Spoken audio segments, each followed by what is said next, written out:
Teresa Pavón. Decir que es merecido es poquito, no hay palabras para describir a Chicha. María Victoria. Con nosotros los nietos era sumamente cálida. Yo no me puedo olvidar de los regalitos que nos traía también a nosotros. Eve de Bonafini. Para mí fue una hermana, una amiga, una compañera. No sé por qué la vida nos juntó, pero nos pusimos de acuerdo en muchas cosas. Juan Martín Ramos Padilla. Esa placa que vamos a descubrir con el nombre de Chicha Mariani no es algo decorativo, pero es la asunción de un compromiso de defender las causas populares.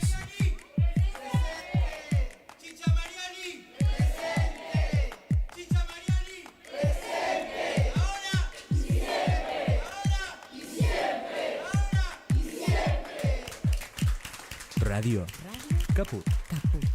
Hable bajo pero hable, no se case. Esas cosas. La hora de Moreno. El programa de Guillermo Moreno. Economía, política y actualidad. A puro peronismo. Los viernes a las 19 en Caput.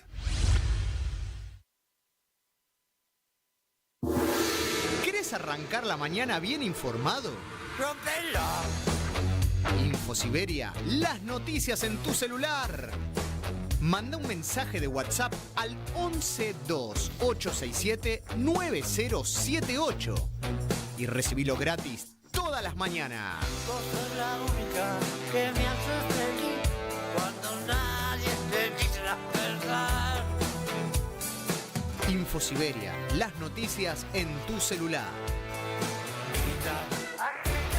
No seas como los demás. Manda un mensaje de WhatsApp y recibilo gratis todas las mañanas. Radiocaput.com. Estás conectado. Estás en Caput.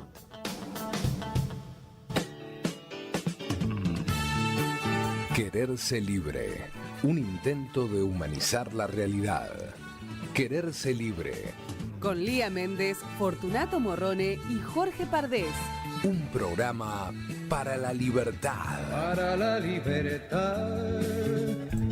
Sangro, lucho, pervivo para la libertad. Mis ojos y mis manos, como un árbol carnal, generoso y cautivo.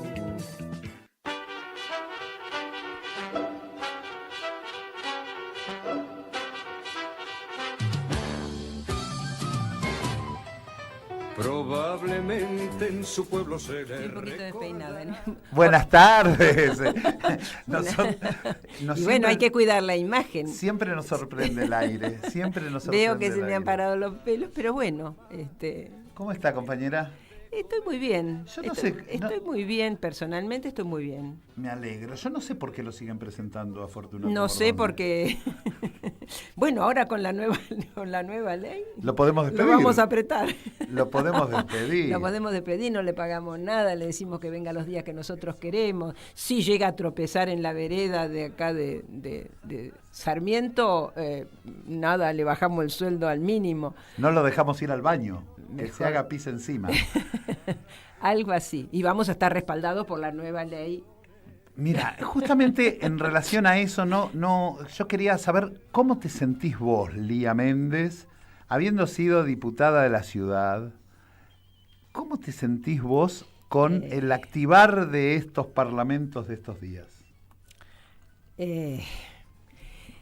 Ha sido patético. La verdad que vergüenza ajena, ¿no? Por lo que uno... Sí, ese es el registro. Vergüenza ajena. Porque ya a esta altura decir no lo puedo creer, pero todavía queda un margen que uno apuesta a que no sea todo tan brutal y tan grosero, ¿no? Así que... Porque debe ser que uno lo sabía, pero verlo claro. concretado, ya se sabía, pero verlo realizado es de una bajeza. Sí, y sabés que, bueno, ya después vamos a conversar un poco más, pero ver lo patético ha sido ver a representantes del pueblo y además miembros del Poder Ejecutivo también celebrando la cancelación de derechos humanos. Eso, creo que eso no tiene antecedente. Y tampoco tiene vuelta, Lía. No tiene vuelta. Efectivamente, tiene. eso registré. Eso no tiene vuelta atrás. Eso no tiene vuelta. Lía, me parece que con esto estamos... Y tenemos después también para conversar sobre esta ley, por lo menos este proyecto que ha merecido media sanción de la Cámara de Senadores, y también la ley que tanto los ha desesperado de baja de la edad de imputabilidad, ¿no? Eso de ir contra los niños con el sistema penal, donde también vamos a tener allí una opinión, una autoridad en la materia, una interesante opinión por parte de nuestro entrevistado de hoy. Sí, dicho sea de paso, en el segundo bloque vamos a tenerlo de visita a Julián Axat, así que prepárense para eso. Bueno, visto esto, un poco los temas, si te parece, vamos a un cepa. Dale. Y le damos. Dale.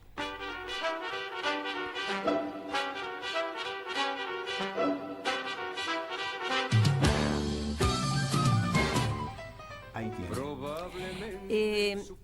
A ver, vos me decías qué te pasó con esto de, básicamente creo que te referías a esta no le puedo llamar discusión porque no ha sido una discusión en el recinto, a esta más allá de que la oposición haya hecho su posicionamiento y sus críticas, etcétera, pero la verdad que con el resultado de esa votación en relación a la ley de contratos de trabajo, le han asestado un duro golpe a la seguridad jurídica en Argentina.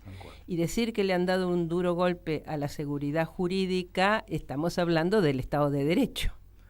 Hay seguridad jurídica cuando hay Estado de Derecho. Y la verdad que no hay, ¿cómo decirte? Han destruido la garantía de derechos. Y eso es el Estado de Derecho. Un Estado en el que rige no solamente los derechos humanos, los derechos de las personas, sino que rige la obligatoriedad de los poderes del Estado de someterse a la normativa que rige a partir de la Constitución Nacional, de ahí para abajo, la normativa que no solamente le pone controles al ejercicio del poder, sino que establece además o tiene previsto poner en marcha un control de la actividad, la regulación y el control de la actividad de los poderes del Estado. Entonces, ¿cuál es la seguridad jurídica? En general, nosotros escuchamos la seguridad jurídica como tema. Lo que más suele estar aludido es cuando se habla del capital. Entonces, la seguridad jurídica que hay que darle a las empresas. Inversores, claro. Claro, entonces, si vienen, invierten, bueno, hay que darle seguridad jurídica. ¿Qué quiere decir que le quieren dar seguridad jurídica? Y que hay una normativa que se respeta. Entonces, existe una normativa y luego no se la podés cambiar cuando alguien viene y empieza a invertir, a desarrollar una actividad, etcétera, etcétera, en función de esa normativa preexistente, porque si no, ¿cuál es la seguridad? ¿Qué es lo que más les preocupa? La seguridad jurídica de las empresas. Y la seguridad jurídica es una de las dimensiones de la seguridad humana. El concepto de seguridad humana tiene varias dimensiones, que es la seguridad jurídica, la seguridad social, la seguridad laboral, la seguridad económica, la seguridad personal. Son muchas las dimensiones de la seguridad humana. Tema que vos, o concepto que pocas veces escucharás. No. Cuando se habla de seguridad se está hablando de que no te peguen un tiro en la calle, claro, o alguna cosa así, pero no se está hablando de la violación de tus derechos individuales y de tus derechos sociales. Exacto. No se habla de eso, porque ahí es, como siempre decís vos, y a mí me sorprende tener que llegar a hablar de estas cosas, a usar la perspectiva que siempre usamos, esa perspectiva de derecho que siempre desarrollamos a partir de nuestra histórica militancia y de las elaboraciones que has ido haciendo, tener que usarla hoy para explicar la falta de seguridad con estas leyes que se votaron. La verdad que me parece... Estamos en un estado de inseguridad, justamente porque no hay garantía de los derechos, ¿no? Y entonces, no solo que ante la violación de un derecho no responde los distintos organismos del Estado, y ya sabemos cómo termina, si cae en manos de alguna parte del Poder Judicial, última instancia para realmente garantizar la restitución de derechos, el ejercicio de derechos, etcétera. Entonces, ese estado de inseguridad es abarcativo de todas las actividades humanas, Y yo pensaba que así como, digamos, avasallan los derechos de los trabajadores concretamente con esta nueva ley, también avasallan los derechos de los jubilados con la estafa que ha representado la manipulación del INDEC. No nos olvidemos que esa nueva forma de medición del INDEC que da un índice que se acerca más que el anterior a mantener el poder adquisitivo de las remuneraciones, en este caso de los jubilados, está incluida la aplicación a partir de enero en el presupuesto, en una ley. Entonces, manipularlo y correrlo y sacarlo y poner nuevamente el anterior es una estafa, porque es un engaño que lleva a un perjuicio patrimonial concreto para empezar, no solamente, porque también a los trabajadores cuyos convenios se rigen, sus acuerdos de incremento salarial también por el índice de precios al consumidor, pero es una estafa, como si el delito de estafa. Entonces me parece que, decir que hay una inseguridad jurídica total y absoluta. ¿Cuál es la seguridad jurídica? Si en una ley de presupuesto están incluyendo la vigencia de un índice, de un procedimiento de cálculos de índice de precios al consumidor que impacta directamente sobre las remuneraciones, incumplen la ley y manipulan para no cumplirla, entonces efectivamente no hace falta que me extienda mucho respecto de por qué sentimos que realmente ha recibido un duro golpe el Estado de Derecho a partir del golpe a la seguridad jurídica en Argentina, ¿no? Y pensaba en esto que hablábamos antes, lo que me generó la celebración, el festejo por parte de los representantes del pueblo que lograban ganar la batalla. Entonces, ¿cómo se le ganaron la batalla? ¿A quién? ¿A los trabajadores que defendían y se oponían a esta modificación de la ley, a esta nueva ley, nuevo sistema de relaciones laborales, ni siquiera son relaciones, ¿no? En términos de paridad, a esta grosería que ha sido llevarse por delante, cancelar directamente el núcleo esencial del sistema de derechos laborales y entonces pensaba... Perdóname, le ganaron la batalla a sus representados. Exactamente. Ganarle la batalla a sus representados es traicionar la representación que le dieron. Totalmente. Es ponerlos de enemigos. Vos le ganás la batalla al enemigo. ¿A quién le ganás la batalla? Si no, no hablas de ganar batalla. No podés celebrar. No, ¿cómo decirte? Es totalmente contradictorio, pero sí es demostrativo del espíritu que tienen y que los anima a la hora de legislar sobre los derechos de la población, ¿no? Me parece gravísimo, pero también pensaba que, es decir, me parece propio de mentes enfermas, no lo puedo decir de otra manera, pero también pensaba que esto que han hecho con la aprobación de esta modificación o de esta ley, ya lo habían anunciado. Ya el decreto 70, el decreto de necesidad y urgencia, ya incluía la reforma laboral. Y hay una población que no solo los había elegido en su momento, podrías decir, bueno, no suponían que iba a ser así, que se iban a meter con esa legislación. Sí, pero se metieron con esa legislación y fueron reelegidos en la elección de medio término. Fueron ratificados, claro. Entonces me parece que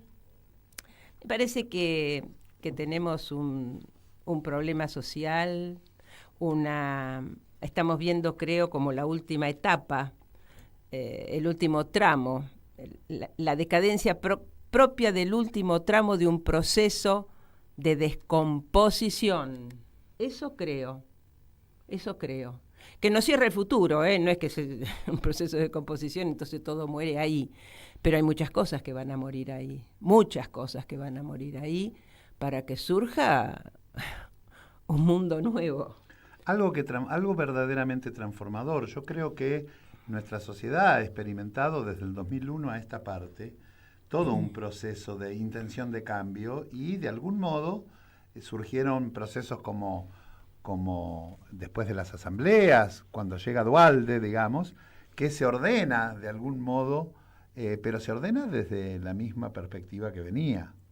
Exactamente. A eso se le suma la llegada de Néstor Kirchner, del kirchnerismo, que trae aire fresco y algunos proyectos que son fueron verdaderamente transformadores, pero dentro del mismo esquema. Así es. Dentro del mismo esquema. Así es. Hoy por hoy, esto ya, el Poder Judicial, después de los intentos que hubo en el mismo gobierno de Kirchner, de los Kirchner, con la creación, con el cambio de la Corte Suprema, que la hacía más transparente de algún modo. Sí, la ampliación de los miembros.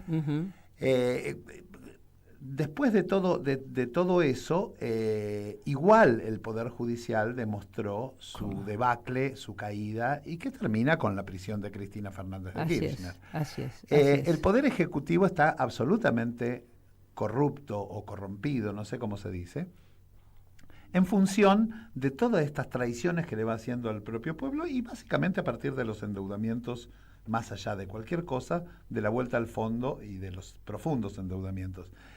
Y de algún modo el Poder Legislativo tenía un hándicap que le había quedado después de la crisis del 2001. A mí me parece que la han volteado. Totalmente, total y absolutamente.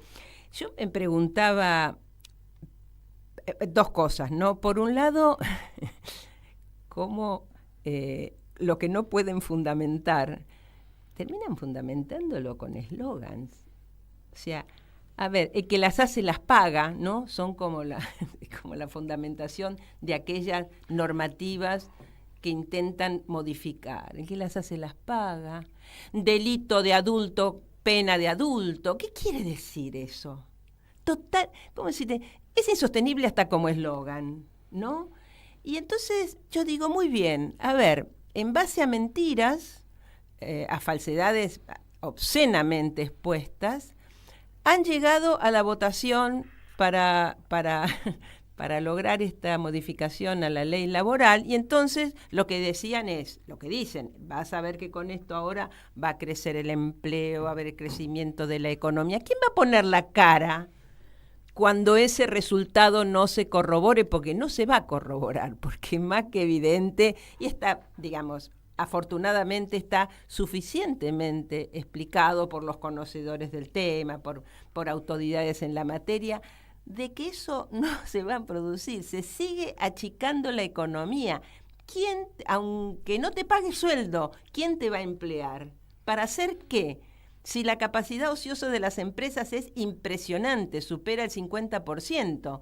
Vos, aunque venga regalado, alguien te dice, mirá, aunque sea para hacer algo, y le vas a decir, no, mirá, no tengo lugar, si acá no hay laburo, si las máquinas no funcionan, si no tengo a quién venderle.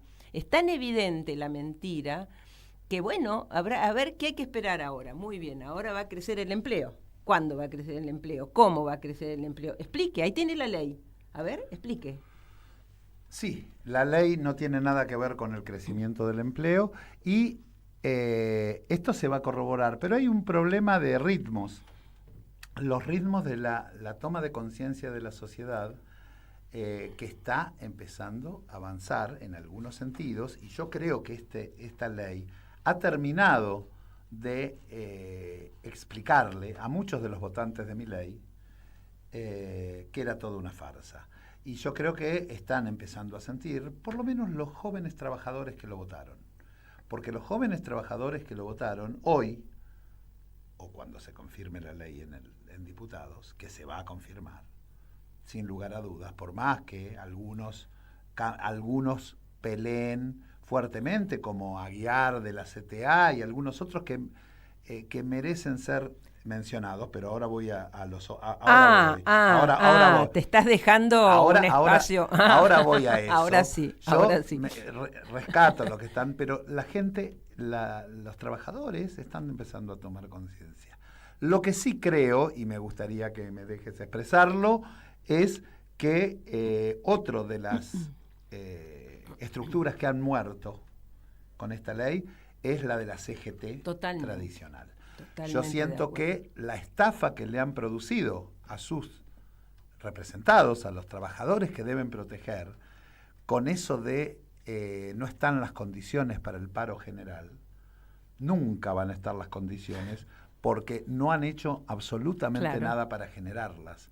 Entonces, hoy que se votó la ley, hoy que ya es realmente consumado, de algún modo, la violación de los derechos, hoy no hay posibilidad de armar ningún paro general. Así es. Así que, bueno, acá Así es.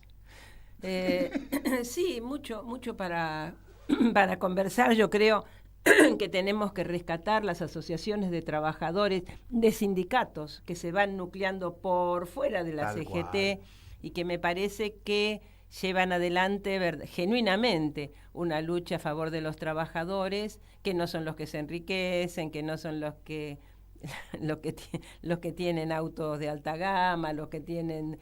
No, es el laburante que se pone a la cabeza de sus compañeros, donde se rescata allí también un valor que se ha ido perdiendo con te diría que con esta avanzada libertaria, que es la solidaridad, ¿no? Porque a la base de todos estos derechos que van liquidando está el tema de la solidaridad. Liquidás eso y liquidás todo. Y en un sistema que hace pie en el individualismo, y bueno, la tiene fácil. Entonces me parece que tenemos ahora que observar, a ver qué hacen los distintos actores, a ver qué hacen, ¿no? ¿Qué respuesta dan? A ver qué explican, qué argumentos tienen para los tiempos que vienen, que va a recrudecer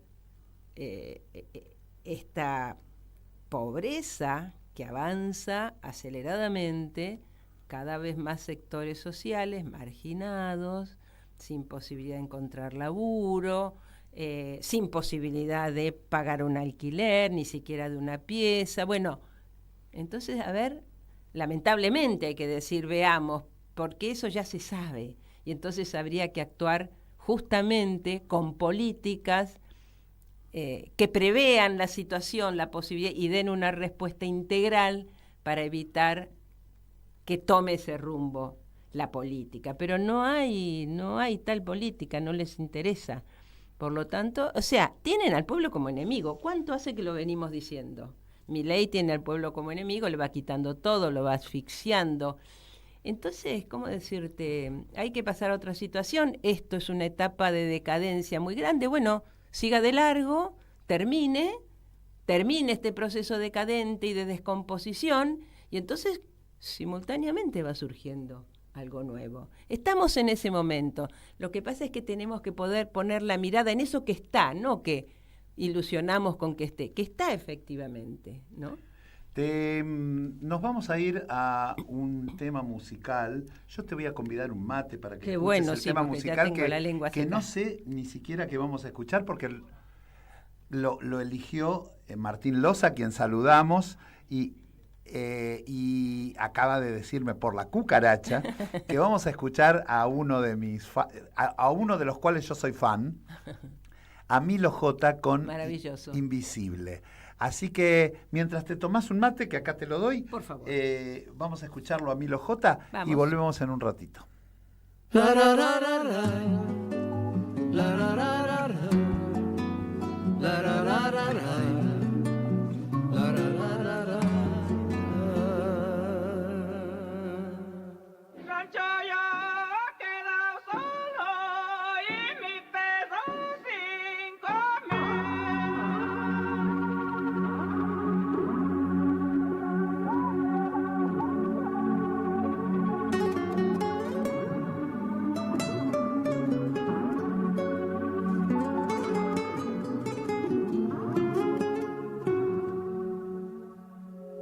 Casita de lata, derrumbe y olvido, con otros iguales, vivo junto al río.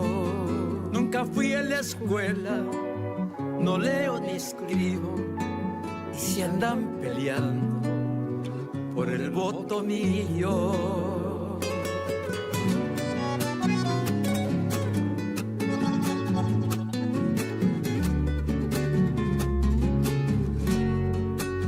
Cuando cae la noche, salgo con mis hijos a hurgar la basura de los edificios.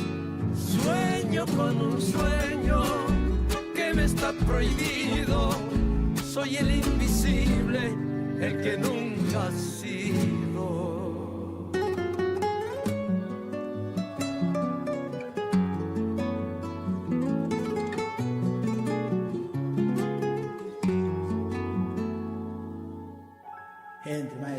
Bienaventurados, benditos los ricos, consiguen de todo con el apellido. Me sale la bronca si me tomo un vino, me hierve la sangre conteniendo un grito.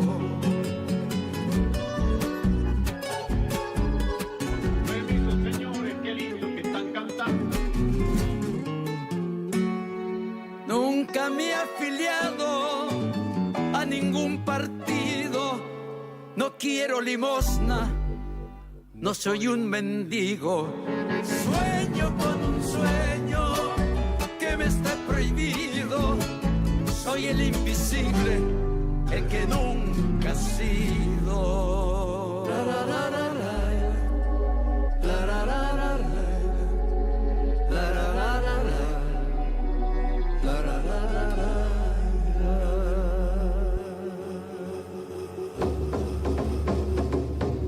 Sígala chayando, sígala huellando. Sígala chayando, sígala huellando.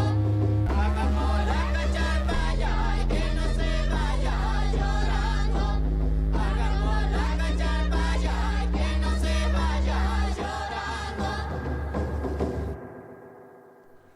Aquí estamos de vuelta, estimadísima. Lindísimo el tema, maravilloso. Milo J es una... realmente es un... Yo tengo la sensación, como era Mercedes Sosa, en un sentido, de unir puentes generacionales. Sí. Para mí Mercedes Sosa y tuvo eso. Y hoy Milo J tiene una cosa particular, es un tipo que gusta mucho a los pibes y a nosotros los más grandes también. Claro, así es. No está Fortu, que haría todo un desarrollo extraordinario contándonos.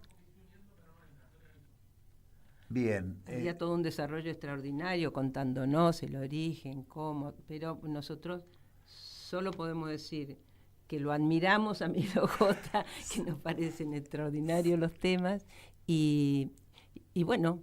Yo lo que te puedo decir, es que Milo J, hemos pasado otros temas en nuestro programa de Milo J, y tuvo una actitud que rescatamos muchísimo en un momento cuando le anularon una función en la ex ESMA. En lugar de hacerse eco de confrontar y de qué sé yo, tuvo una actitud verdaderamente de la metodología de la no violencia, intuitiva, natural. De cuidado, básicamente, de todos los chicos que habían concurrido con la expectativa de participar del festival. Sí, una actitud no violenta, dijo todo el mundo a casa, y ahí vemos. Maravilloso. Y eso nosotros en su momento lo destacamos porque son las actitudes que en definitiva nos parecen relevantes, ¿no? Bueno, nos toca en este momento un invitado que lo tenemos en línea, no lo tenemos todavía en el streaming. Ahí está. Buenas tardes, Julián Axat. Hola, Julián, ¿cómo estás? Es un gusto tenerte aquí. Julián Axat es hoy actualmente, como bien decía él, abogado, pero quiero rescatar básicamente su rol de ex defensor penal juvenil, no me sale nunca bien decirlo el cargo, así que tuve que leerlo, en la provincia de Buenos Aires, en la Justicia Nacional, y ex director de acceso a la justicia del Ministerio Público Nacional.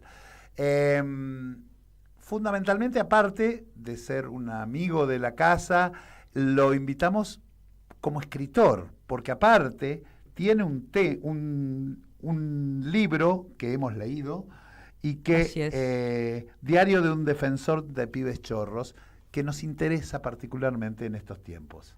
¿Cómo estás, Julián? Estás muteado. Estás muteado. Pero ahí le damos. Un librazo, ahora vamos a charlar de eso, pero es un librazo. Ahí estamos tratando de conseguir el audio con Julián Axat. Escucha. Escuchar no se escucha. A ver, ahí podés hablar. ¿Ahí se escucha? Ahora sí, muy bien. Perfecto. ¿Cómo estás, Hola. Julián? Un gusto. ¿Cómo están? Bueno, gracias. Bien, un gusto. No, Gracias. ustedes. Gracias por participar. A placer. nosotros nos ha interesado particularmente conversar con vos, a la luz de lo que estamos transitando en Argentina con este tema, entre otros, de el intento desesperado de hace rato por bajar la edad de imputabilidad de los delitos a 14 años o a 13, y finalmente se ha conseguido la sanción de la Cámara de Senadores, la media sanción de la ley, de diputados. Y bueno, conociendo tu actuación y sobre todo la mirada y la sensibilidad respecto de esa población a la cual se dirige directamente esta ley o este proyecto de ley con media sanción, nos interesaba tu opinión, particularmente, y ya para dejarte expresar, mucho se ha dicho sobre la necesidad de una nueva ley y de bajar la edad de imputabilidad. Entre otras cosas basados en un eslogan, que me parece absurdo, pero el eslogan de a delito de adulto, pena de adulto, una cosa que no tiene sustento, no tiene contenido, no tiene nada. Y tu mirada respecto de si era necesario realmente una nueva legislación, ¿en qué aspectos en todo caso era necesario trabajar una nueva legislación y cuál es tu mirada respecto de esto que se ha aprobado en diputados? Bueno, muchas gracias por la invitación. Miren, todo lo que yo sé de este tema es producto de una experiencia profesional que me ha enriquecido, como bien contaba Jorge al contar mi currículum, me ha enriquecido en mi historia y en mi carrera, ¿no? Que fue allá por el año 2008 cuando decidí y elegí de algún modo hacerme cargo de la defensa de niños, niñas y adolescentes en el ámbito penal de la ciudad de La Plata y toda la jurisdicción. La verdad que fue un trabajo en el que estuve 8 años y que me enriquecí porque me cambió la vida, ¿no? Me hice cargo de lo que se llama el defensor de pobres y ausentes del sistema penal, de todos aquellos jóvenes que no tenían plata para pagarse un defensor cuando el Estado, cuando el sistema penal los acusaba de un delito, sea porque lo hubieran cometido o porque eran inocentes, ¿no? Claro. Y digo que me enriqueció porque yo escribí ese libro que ustedes comentaron, que es el resultado acotado de esa experiencia y de la historia de la minoridad que yo palpé con mi cuerpo, digamos, la historia de los pibes a los que me tocó defender y de los cuales obviamente me quedé corto porque lo que yo hice fue contar mi historia primero y después a partir de ahí contar una crónica de los casos, ¿no? Y cómo un abogado defensor encara estos casos, cómo se enfrenta al sistema, qué tiene el sistema y qué trae el sistema, ¿no? Cuando se habla de la minoridad, como bien dijiste, Lía, recién, se habla de eslóganes, se habla de afuera, el que las hace las paga, la pena menor, pena mayor, digamos, son eslóganes y eso es superficie, eso es falso, ¿no? Para poder entender el sistema de la minoridad, las leyes penales juveniles, hay que estar adentro, conocer el paño, ¿no? Estar en el rostro y conocer a los pibes, que esto es lo importante, conocer a los jueces, conocer a los centros de encierro, los institutos, caminarlo. Es decir, ahí adentro hay un mundo que hay que conocer. Hablar de afuera, digo, los diputados que votaron y dieron media sanción ayer, que fueron en total 149, yo creo que ninguno, pocos, deben conocer ese universo. Muy poco de los 149 que levantaron su mano para hablar y bajar la edad de punibilidad. Brevemente, para no cansar, yo diría que las leyes penales juveniles en nuestro país han en realidad funcionado durante todo el siglo XX en la lógica del patronato, ¿no? Lo que se conoce como el patronato de la infancia. Las leyes sobre minoridad han sido muy severas, ha estado a disposición de jueces de menores que han sido muy severos con los niños que transgreden la ley, que por lo general siempre está dirigido a los niños pobres, a los jóvenes pobres, a los hijos de los trabajadores, a los desocupados, a los precarizados, a los que viven en los márgenes de las ciudades, a los pibes que piden en la calle, a los pibes que son reclutados por la trata, por el sistema policial, a los pibes que son reclutados por las organizaciones criminales, sea del narcotráfico, sea de la explotación agrícola, es decir, los pibes que son vulnerables y que son utilizados por el sistema como eslabón débil, ¿no? Eso es lo que yo he visto cuando me tocó defender. Nunca me senté a ayudar o a trabajar con un pibe de clase media, educado, hijo de una familia No, siempre eran pibes con déficits de alimentarios, de educación, de analfabetismo, es decir, excluidos de los excluidos, ¿no? Ese era el trabajo, esa era la materia humana con la que a mí me tocaba trabajar, y esa es la materia humana a la cual se dirigen este tipo de leyes, ¿no? Castigar la vulnerabilidad. Bueno, diría hasta 1976, hasta el golpe de Estado del 24 de marzo de 1976, rigió en la Argentina un sistema penal del patronato de la infancia, que de alguna manera castigaba discrecionalmente. En el año 54, el gobierno peronista estableció que la edad de punibilidad debía ser a los 16 años, gracias a que Eva Perón le interesó, a través de su fundación y demás, proteger a la niñez, y se sancionaron algunas leyes protectorias muy importantes, sobre todo en el año 54. Pero el sistema de patronato seguía funcionando y es verdad que la gestión penal de la infancia en todo el país era de escasos casos, digamos, desde el punto de vista penal. No eran cifras, no eran estadísticas o universos, sino que eran muy manejables, los juzgados de menores eran pocos, era un residuo del sistema penal, digamos, a la hora de pensar el sistema penal, la cuestión de la minoridad era un universo muy pequeño en el que se gestionaba la cuestión de la infancia pobre con los dispositivos del patronato. En 1976, Videla considera que todo esto ha fracasado, muy parecido a lo que está pasando ahora, y dice que hay que bajar la edad de punibilidad a los 14 años, y deroga las leyes peronistas y establece un sistema muy severo, ¿no? Que en realidad nace en 1980 y toma, digamos, forma en 1983 cuando vuelven a bajar la edad de punibilidad. Hasta hoy rige ese sistema, el sistema parido en dictadura, que permite la institucionalización de jóvenes de manera tutelar, abriéndoles expedientes, tutelares, etcétera, y en algunos casos, de 16 a 18, con el sistema penal, pero con juzgamiento entre los 16 y 18, y con sometimiento a penas a partir de los 18. Ha habido brutalidades, se han dictado penas perpetuas a menores de edad durante democracia. Este sistema es discrecional, hay que modificarlo, yo así lo considero. Bueno, el gobierno desde que ha asumido, durante la democracia, se ha intentado reformar este sistema varias veces, no se ha logrado, pero este gobierno sí ha asumido esta idea, desde que en realidad ha sido un eslogan de campaña, bajar la edad de punibilidad, y lo ha logrado por la mitad el día de ayer, ¿no? En la Cámara de Diputados se logró sancionar un régimen que lleva la edad de punibilidad a los 14 años.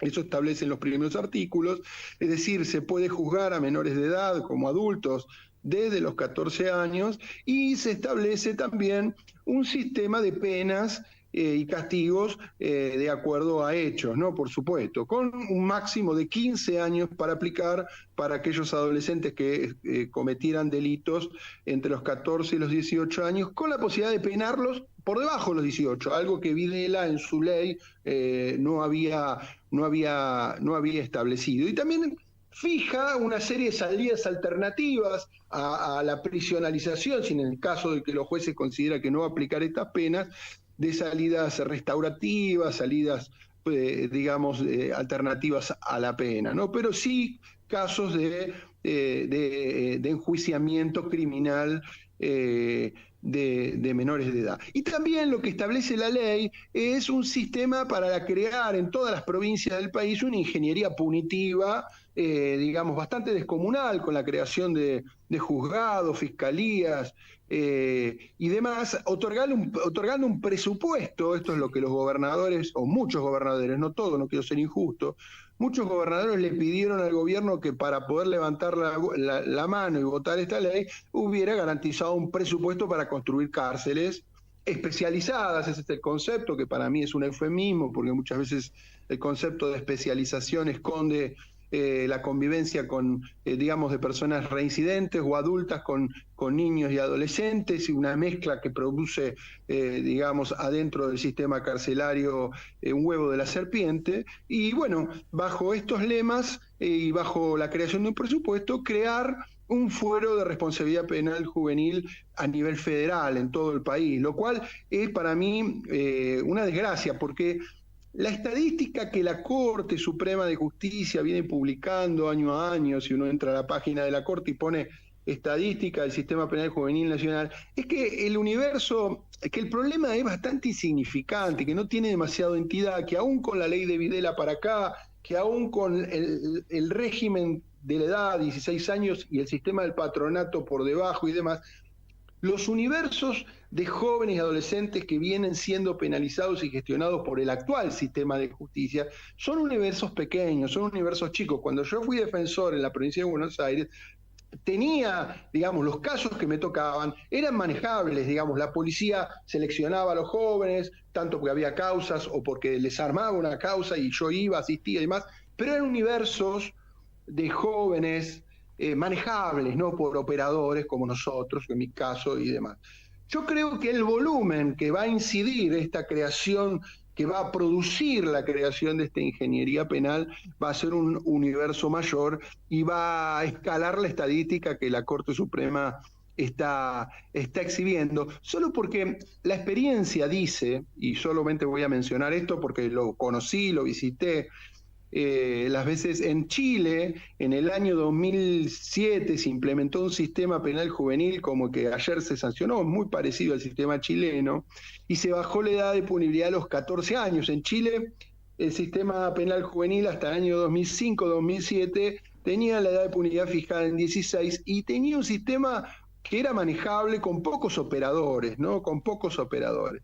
A partir del 2007, la creación de un sistema, digamos, como similar al que se votó ayer, con un fuero especializado, con operadores y demás, les dio trabajo, y le dio trabajo a la policía también, porque nadie quiere no trabajar, pareciera que el sistema le tiene miedo al vacío, y en su inercia produjo una estadística fenomenal. Tal es así que a partir del año 2007 el cambio del sistema trajo aparejado una nueva clientela, y la estadística se disparó. El delito penal juvenil creció y la prisionalización creció, que esto es lo más grave. Chile empezó a tener problemas carcelarios con niños y adolescentes infractores. Es decir, leyes como las que se votaron ayer o a las que se dio media sanción, ya está aprobado en países como, digamos, hermanos, de que lo que producen es mayor tasa de prisionalización de jóvenes, porque es un cheque en blanco para que la policía detenga por debajo de los 16 y judicialice más. esta pulsión punitiva se ve reflejada después en las estadísticas. Entonces nosotros tenemos una estadística que publica la Corte Suprema año a año sobre el mapa penal juvenil. Seguramente a partir de esta ley ese mapa va a mostrar otras cifras, ¿no? Esto es una profecía autocumplida, esto lo hemos visto muchos de los que trabajamos en estos temas, la criminología estudia estos fenómenos y es así. Cuando el sistema penal se agranda, vos invertís en sistema penal, en vez de invertir en educación, en trabajo, en inclusión y demás, el sistema penal se infla y el sistema penal te captura, el sistema penal sale a buscar en la realidad para lo que fue creado clientes, ¿no? Alimenta el sistema y las cárceles de su propia clientela, hace circular la violencia, ¿no? Por ponerlo de algún modo. Sí. El caso chileno es el más paradigmático, y creo que vamos hacia ahí, ¿no? A mí me parece, interrumpo y después por ahí, Lía, si querés seguir con el tema de esta ley en particular, esto tiene mucha relación con el negocio que está haciendo Milei con Trump de traer los inmigrantes, los deportados. Los deportados. Y esto tiene mucho que ver con la valorización que ha hecho Milei también del modelo Bukele de encarcelamiento. Me parece que el concepto de una gran cárcel afuera de Estados Unidos para todos los países es uno de los negocios que tiene este presidente para el modelo de sociedad, el modelo de país que él está construyendo con todas las acciones que está realizando. Así que estemos atentos. Me produjo como la descripción de Julián me produjo como ese darme cuenta de que hay un plan, ¿no? Sí, pero te quisiera pedir tu opinión, ¿cómo ves a la sociedad? Una sociedad que pide también, ¿no? Estas normas y mayoritariamente, ¿no? Es como, ¿qué le pasa a una sociedad enferma? Porque realmente desprotege absolutamente la niñez, los niños están totalmente desprotegidos, no se moviliza cuando le han quitado la comida, ni bien subió este gobierno, ¿no? Le cerraron la canilla de lo elemental como el alimento. ¿Y qué le pasa a la sociedad desde tu punto de vista? El populismo penal sin duda no es un ofrecimiento por parte de los gobiernos de derechas a la sociedad para que consuma. Sin duda que pensarlo de que los gobiernos vienen y bajan soluciones mágicas es una mirada simplista. Siempre el populismo penal se monta sobre el deseo del pueblo. Muchas veces ocurre que el deseo del fascismo no solamente es una oferta del poder, ¿no? Sí. Esto es histórico, ¿no? Es la servidumbre humana también. Algunos de los libros que, como dice Deleuze, ¿no? De algún modo el poder a veces desea, de algún modo Freud en el malestar de la cultura, ¿no? Desea también lo tanático, ¿no? Lo mortuorio, desea también el castigo, ¿no? Eso pareciera ser un histórico, no pasa en la Argentina solamente, esto pasa en muchos países. Y tal es así que el populismo penal se monta sobre todo en las ofertas electorales de mano dura que tienen mucha incidencia en los electorados, ¿no? Por eso Milei, cuando Milei no está traicionando su manual de campaña, él dijo que iba a bajar la edad de punibilidad. Por lo tanto, esta reforma o este proyecto no es algo nuevo, es algo que también lo propuso. También lo propuso un sector del peronismo en algún momento. Digo, Bernie ayer festejaba la ley. De hecho, muchos diputados del peronismo votaron la baja de edad de punibilidad. O sea, también las recetas punitivas han sido una oferta y un deseo del propio peronismo, que no ve en el trabajo, en la justicia social una salida, sino que lo ve también en las ofertas de mano dura. En ese sentido yo creo que sí, que hay partes de la sociedad que tienen, no diría una enfermedad, pero sí creo que nuestra sociedad ya el control, el problema del control es parte de nuestro día a día. Yo salgo de mi casa y pongo la alarma, ¿no? Digo, en ese sentido, el pánico de la seguridad se ha espiralizado tanto nuestra sociedad y la inseguridad ya no es un tema de la derecha. Yo creo que tenemos que también que reconocer, no jactarnos de progresistas, y reconocer también que el problema de la seguridad es un problema del día a día de todos, ¿no? Y nadie quiere salir a la calle y que lo maten por su celular, ni que lo maten por una pavada. Es decir, me parece que también hay que pensar seriamente, inteligentemente, que la solución de los problemas de seguridad son complejos, son integrales, y que obviamente hay que darles una respuesta. El problema es cuando esos problemas son abordados con la simpleza que lo hace el populismo penal, que cree que porque baja la edad de punibilidad a 14 años, eso se va a resolver. Y eso no es así. Entonces, por un lado, te digo, hay que reconocer que la pulsión punitiva que viene del pueblo, no diría que es legítima, pero es real, y hay que darle una respuesta, por un lado. Y por otro lado, hay que trabajar la oferta que el poder hace al pueblo respecto de las soluciones punitivistas, ¿no? En tanto la profundidad, en tanto la inteligencia que tienen que ver esas ofertas, y por supuesto que toda oferta de seguridad tiene que venir de la mano primero de soluciones sociales, claro, y por último de soluciones penales, ¿no? Que esa parte en general no se considera. Se habla de inseguridad, no. Referido específicamente, la inseguridad es un concepto muy amplio desde el punto de vista, claro, de lo que vive la sociedad, y se la puntualiza en la seguridad referida a la delincuencia. Pero... a la delincuencia y al castigo penal, ¿no? Sin duda, al castigo penal y también al castigo informal. Yo diría que también hoy la oferta es el castigo informal. Digo, muchas veces se pide mano dura por jueces, más severidad, pero a veces también se piden, y yo lo he visto, se menciona y demás, escuadrones de la muerte, seguridad paralela. Digo, la violencia también tiene que ver con el deseo de otras formas que ya no son institucionales, ¿no? Sino que también un country o un supermercado puede tener su ejército privado. Ojo con eso también. Sí, eso es interesante, eso es importante lo que mencionás. ¿Cómo sería, no sé cómo estamos de tiempo? Estamos muy ajustados. Estamos muy mal de tiempo, hablar con Julián. Pero vos es como si vos, ¿qué propondrías? No te digo que hagas una propuesta integral, pero ¿qué aspectos debieran considerarse para en todo caso, ir como en otra dirección de avance, de crecimiento, de transformación del sistema, que no se corresponde con lo que en este proyecto de ley se ha aprobado, ¿no? Bueno, yo aconsejo a todo el mundo que lean el dictamen en minoría que firmó el peronismo, que no adhirió a esto.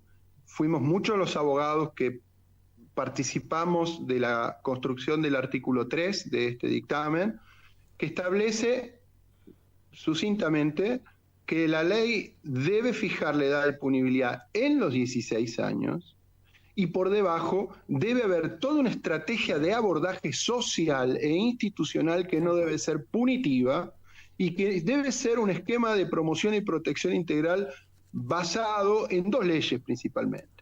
La protección integral de la niñez, que es la 26061, y la Ley de Salud Mental Nacional, que es la 26657, que ya establecen mecanismos de prevención, de inclusión y de abordaje de estos casos cuando ocurren, o delitos o hechos que ocurren por debajo de 16 años. El dictamen en minoría, lamentablemente, ningún medio lo publicitó, lo contó, pero si uno ingresa por Google va a poder leer el dictamen que firmaron 100 diputados. Lo votó el dictamen, pues minoría lleva la firma de 100 diputados, y el artículo 3 establece que no hay que bajar la edad de punidad, pero no es que no hay que hacer nada. Claro. Cuando un niño de 15 o de 14 comete un hecho grave, hay que hacer. Pero la respuesta no es la cárcel. La respuesta es el abordaje integral a partir de las leyes de salud mental, las medidas de protección, y eso puede llegar a implicar, en algún caso, restricción de derechos del joven, ¿no? Me parece también que ahí que la discusión no se hace nada, porque el eslogan es, entonces no hacemos nada con los pibes. No es cierto. Tiene que haber una respuesta efectiva del Estado, porque a la víctima hay que darle una respuesta si se cometió un delito. Así es. Si un joven de 14 o 15 comete un delito, digo, tiene que haber una respuesta. Lo que no debe hacerse es mentirle a la víctima. A la víctima no se le puede decir que porque el chico de 14 años ahora se bajó la edad de punibilidad, ya está. Su problema está resuelto porque va a ir a la cárcel. No, porque el chico va a ir a la cárcel, va a salir peor y lo va a venir a buscar a la víctima. Es decir, yo estuve en cana y mirá lo que soy ahora, soy peor de lo que entré. Digo, esa no es la víctima no quiere eso. Así es. Mi ley engaña a la sociedad diciendo que esta ley es para las víctimas. Al revés. Entonces, lo que uno quiere es que la víctima, cuando sepa que lo que pasó con el menor de edad, sepa que lo que pasó fue una respuesta inteligente respecto del imputado, respecto del victimario, que el victimario después no venga a buscarlo, no salga de la cárcel peor de lo que entró, sino que no reincida, esa es la clave. Exacto. La no reincidencia. Y la no reincidencia está probado, Zaffaroni lo repite todo el tiempo, digo Zaffaroni porque es nuestro padre penal, la reincidencia solamente se resuelve con una solución social. Exacto. Y no con una solución penal. Eso está probado, que el joven que comete un primer delito no va a cometer el segundo si el Estado le abre la puerta y le reasegura su vida y la posibilidad de su ascenso social. Si no, va a reincidir. La cárcel no asegura el ascenso social. No lo asegura. Lo asegura la educación, la alimentación, el laburo, el trabajo digno, la inserción en un plan y una posibilidad de crecimiento y su familia, la construcción de su familia. El joven no va a reincidir si tarde o temprano construye una familia, construye su vida, construye su historia. Así es. Digamos, esto es así. Bueno, perdón. Y la intervención del Estado antes. Y bueno, claro. Es la verdadera prevención, digamos, ¿no? Claro, por supuesto. Que es lo que ahora para el gobierno es caro, por eso no invierte en el antes. Exactamente. Invierte en el después. Exactamente, así le va a ir. Pero básicamente se deja de cumplir la función que tiene el Estado, que es la de garantizar los derechos. Absolutamente. Es así. Bueno, se nos fue el tiempo. A ver, ustedes dos se juntan y hablan de un modo que se pasan de mamo. Los horarios radiales no van con ustedes dos. Julián Axat, un gustazo haberte tenido en Quererse Libre. Y te vamos a volver a llamar, ¿no, Lía? Así es. Muchas gracias, Julián, por tu participación. Gracias, y será hasta pronto. Gracias. Volveremos a conversar sobre estos temas. Que estés muy bien. No, con todo gusto. Cuídense. Gracias. Chau, chau. Estuvo con nosotros Julián Axat, abogado, ex defensor de jóvenes, autor de un libro maravilloso en el sentido de recomendable, muy recomendable. Testimonios que llegan al profundo registro de lo que se vive en estas situaciones que hoy los senadores, los diputados han creído resolver con esta nefasta ley que han aprobado. Le han bajado la posibilidad de sufrir esas cosas a los pibes de 14. Bueno, nos vamos, son las 5. Y nos tenemos que ir, es un problema. Nos quedó pendiente un bloque que lo reforzamos para la próxima porque nosotros este año tenemos un bloque para hablar de nuestros temas, de los temas del humanismo. Así es. Así que el viernes que viene, doble. Tal cual. ¿Está bien? Bueno, y ya nos vamos. Muchas gracias a todas Radio y a Caput, todos. muchas gracias Martín Loza. Hasta nos encontramos el próximo viernes. Chau, chau. En la ensenada el viejo ceibal, los jazmineros y orquídeas en flor, donde cantó dulcemente el zorzal. Quiero volver a contemplarme en tus ojos, Camba, y que me bese como te besé, bajo la sombra del jacarandá. Niño, apóyate en mis recuerdos, intenta dormir en paz. Siento el peso en tu conciencia por el llanto de mamá. Vi que el miedo al abandono no te deja respirar. Siento el nudo de tu panza cuando te hablan de papá. Niño, haz las paces con la vida, no es de piedra el pastizal. La nostalgia de tu antes no te deja caminar. ¿Quién mató tu sonrisita de ilusión y de bondad? Sé que te querés dormir pa' no volver a despertar. Amor, no llores, veo luz en tus males, siguiéndote el corazón, bailando en un canto de zorzales.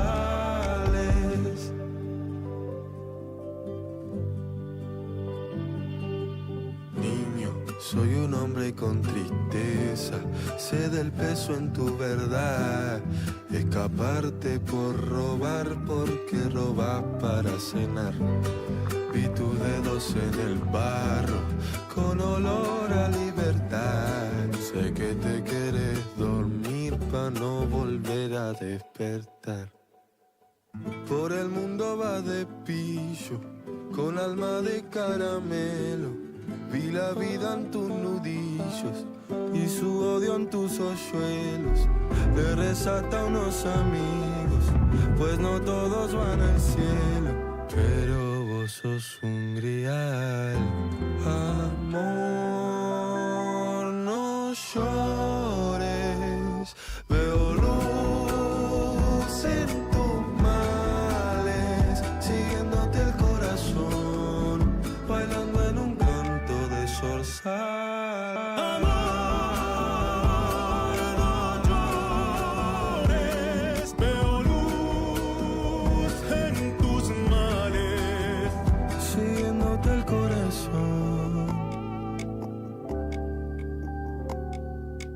Hijo, me robaron tus ojitos, los momentos que perdí. Pedí tiempo a mi destino y dijo hoy te toca a ti. Sé que un día serás grande y sé que un día entenderás los consejos de tu viejo. Estoy descansando en paz. En Caput había un viejo. pasan cosas. Dice así: si uno tiene un amor, una muchacha, una cosa que le anda por la piel por todas partes, digamos Buenos Aires, digamos un octubre, un poema, y pasa algo, ocurre que viene el mal, la peste, una desgracia, los cretinos mascadores de chicle, ordeadores de todo lo que crece, un yanqui hijo de puta, los cretinos mascadores de chicle, para ser más precisos a matarla, un yanqui hijo de puta. Entonces ya no se puede hablar así nomás, es necesario odiarlo, destruirlo, hay que pelear con rabia, encontrar la manera de acabarlo, salirles al encuentro como sea y además decir, como un rezo, casi obligatorio, yanqui hijo de puta, todo lo que ya, y enseñárselo a los chicos. Radio Caput. Por amor a la vida, nada más, simplemente. Esas cosas. Norberto Galazo en Caput. Un programa en ascenso. Bote a tierra.